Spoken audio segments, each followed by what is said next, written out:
네, 1.9절은 다이오드의 등가 회로에 대한 내용이 되겠습니다.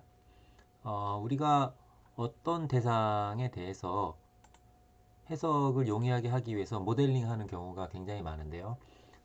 등가 회로라고 하는 것은 모델링이라고 하는 그런 의미에서 바라봐도 괜찮을 것 같습니다. 어, 실질적인 다이오드와 이상적인 다이오드 간의 사이를 간극을 좁히기 위한 그런 부분이 되겠죠. 지금 우측 상단에 보면 지금 세 개의 축을 제가 그려놨어요. 전부 다 가로축은 전압이고 세로축이 전류입니다. 세 개가 다 마찬가지예요. 가로축이 전압, 세로축이 전류가 되겠습니다. 이상적인 다이오드는 우리가 앞서서 봤던 것처럼 전압과 전류와의 관계 곡선이 어떻게 됐었냐면 이렇게 아이고 이렇게 쭉 내려오고 쭉 가고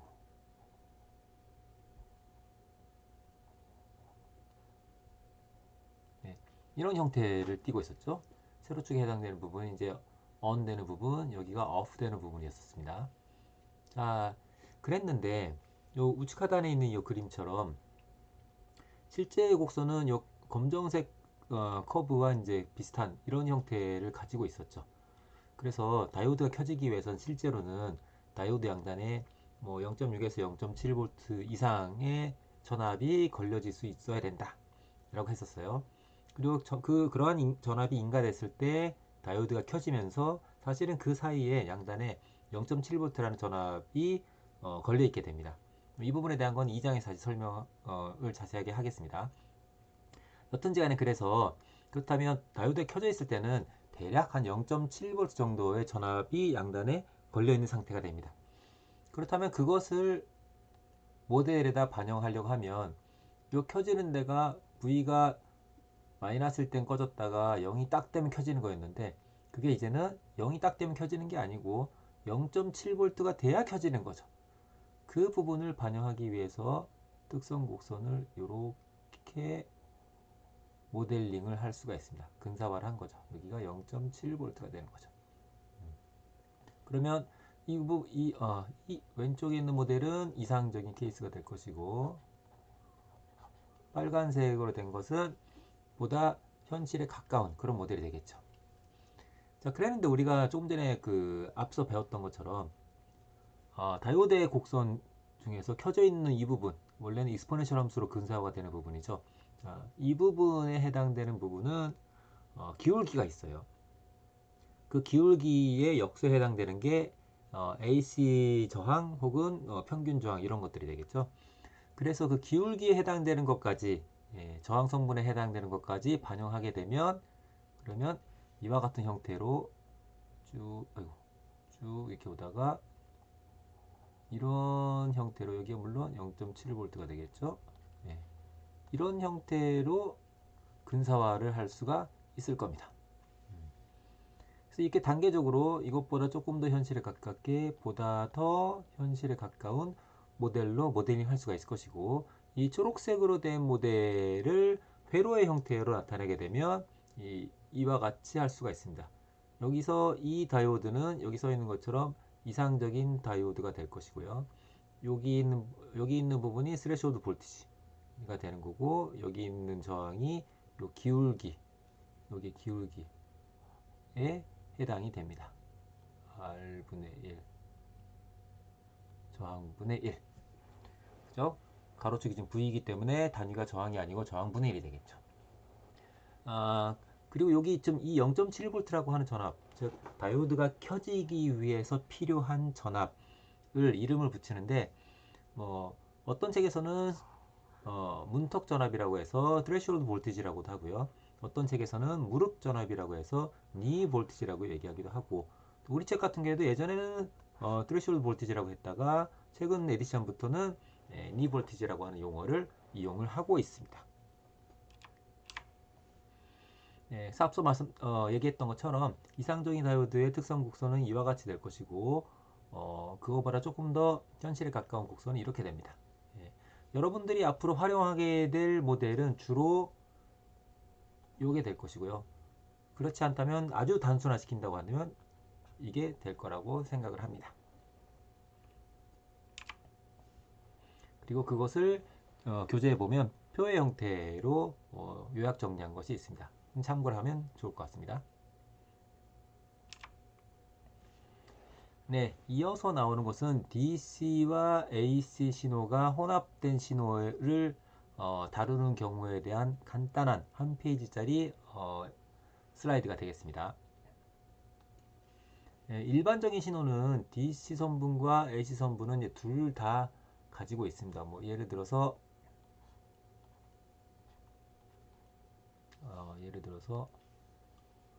EV의 신호가 이렇게 생겼다고 하면 그거의 평균치가 뭐 대략 이렇게 될 거고, 그 평균치를 제외한 나머지 신호들이 AC 성분이 되는 거죠. 그러니까 DC는 어떤 신호의 평균값이라고 생각을 하면 크게 무리가 없겠습니다. 평균값이라고 대략 생각을 하면 될 것 같아요. 에버리지 혹은 미인 값이라고 생각하면 될 것 같습니다. 자, 여기 y라고 하는 이제 함수가 주어져 있습니다. 뭐 x에 대한 함수죠. 그래서 function of x라고 이렇게 표시를 해도 되겠습니다. 근데 보니까 여기 곡선이 이렇게 piecewise linear 형태를 갖고 있어요. 꺾어진 직선의 형태를 갖고 있습니다. 즉 선형 시스템이 아니죠. 참고로 선형 시스템이라 하면 원점을 지나는 직선이어야 됩니다. 자, 이런 시스템에 x라고 하는 입력에 이러한 신호가 들어간 경우를 가정을 해 보겠습니다. 네. 그렇다면 우리가 알 수 있기로 이 x라고 하는 신호의 평균값은, x의 평균은 이거 우리가 xdc라고 하면 그 값은 사인은 평균이 0이니까 2라고 하는 것을 쉽게 알 수가 있습니다. 그렇다면 x의 AC 성분은 x에서 DC 성분을 빼면 되니까, 여기서 2를 빼면 되니까 결국 사인만 남게 되겠죠. 따라서 얘는 사인 t가 될 거라는 걸 알 수가 있습니다. 그렇죠? 그래서 밑에 보면 미리 여기 xdc는 2, 그다음에 xac는 sin t라고 써놓은 게 있죠. 자, 그렇다면 다시 원래로 돌아와서 x가 이와 같이 주어질 때 그때 y는 여기에다가 이 값을 그대로 집어 넣어주면 되겠죠. 그러면 결과가 이와 같이 됩니다. 네, 2 플러스 2 sin t가 된다는 얘기죠. 예. 이 얘기는 이 x라고 하는 신호는 가만히 보면 2를 중심, 이 x축이죠. 가로축이 x축인 경우에 2를 중심으로 플러스 마이너스 1씩 왔다 갔다 하니까 3까지 갔다가 1까지 갔다 왔다 갔다 하는 신호인 거죠. 만약에 축을 이와 같이 그린다고 한다면, 이와 같이 이렇게 x축을 그린다고 한다면 여기서부터 3 갔다 1 갔다 3 갔다가 1 갔다가 이렇게 되는 이런 신호인 거죠. 그죠? 그때 y 값은 어떻게 됩니까? y 값은 2일 때는 2가 될 거고, 3일 때는 쭉 올라가면 4가 될 거고, 1일 때는 0이 되겠죠. 즉 2를 중심으로 4까지 갔다 0 갔다 4 갔다 0 갔다가 이런 신호가 될 겁니다. 즉 시간축을 이렇게 만들고 세로축을 똑같이 y라고 한다면, 이렇게 해서 y라고 한다면 그 결과는 여기서 시작해서 4 갔다 0 갔다 4 갔다 0 갔다 이런 신호가 나오고 있겠죠. 예, 그게 요 두 줄에 나와 있는 내용이 되겠습니다. 결과는 이렇다는 거죠. 자, 그러면 우리가 지금 다시 하고 싶은 내용으로 돌아가서 자, 이렇게 돌아가겠습니다. 그렇다면 원래 신호를 그대로 통으로 넣지 말고 DC 성분과 AC 성분으로 따로따로 나누어서 해석한 다음에 나중에 합치면 어떻게 될까? 라고 생각이 들겠죠. 그 부분에 대해서 설명하는 겁니다. 자, 그럼 DC는 아까 2였으니까 2를 넣었을 때 값이 얼마냐를 보게 되면 X 입력에 해당되는 값은 2이고, 그 다음에 2에 해당되는 기울기는 E에 해당되는 기울기는 우리 DC 기울기를 봐야 되기 때문에 왜냐면 우리 지금 DC를 보고 있으니까. 그렇다면 2일 때는 값이 요 값이 되니까 이 값에 대한 기울기를 봐야 됩니다. 이 값에 대한 DC 기울기는 이 값과 원점을 잇는 직선의 기울기가 되는 거죠. 그게 DC의 기울기가 되는 거죠. 지금은 2분의 2이기 때문에 1이 되겠죠. 그래서 기울기는 1입니다. 슬로우. 이 1인 거죠. 그렇다면 DC 선분의 출력은 x에다가 기울기를 곱했을 때 나오는 거니까 2가 나오는 것을 알 수가 있습니다. 반면에 y를 보게 되면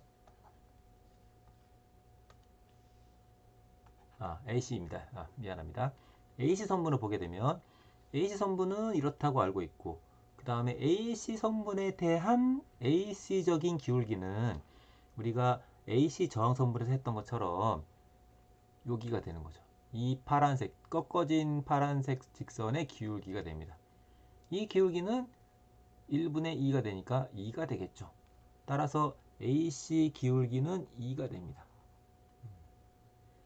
그렇다면 AC 선분의 출력은 AC 입력에다가 AC 기울기를 곱하면 되니까 이렇게 되겠죠. 그럼 결과적으로 전체 출력은 DC 출력과 AC 출력 두 개를 더하면 되니까 이렇게 나와서 아까 원래 그냥 통으로 넣었을 때랑 결과가 같구나 라는 것을 알 수 있습니다. 그러면 우리가 DC 해석과 AC 해석을 따로따로 이행한 다음에 나중에 결과를 합해도 되겠구나 라는 것을 알 수 있게 되겠죠. 예, 그거를 상징하는 그런 슬라이드가 되겠습니다. 그래서 여러분들이 뒤에 가서 챕터 3, 4, 5가 있는데요. 전부 다 트랜지스터 TR에 대한 챕터입니다. 3장은 TR의 그냥 성질에 대해서 소개하는 그런 챕터가 되겠고요. 4장이 DC 해석, 5장은 AC 해석입니다. 이거를 별도로 따로따로 이렇게 소개를 하고 있는 거죠. 이게 만약에 독립적으로 분리가 안 된다고 하면 이렇게 해석하면 안 되겠죠. 이게 가능하기 때문에 이와 같이 해석을 하는 그런 구조로 설명을 하고 있습니다.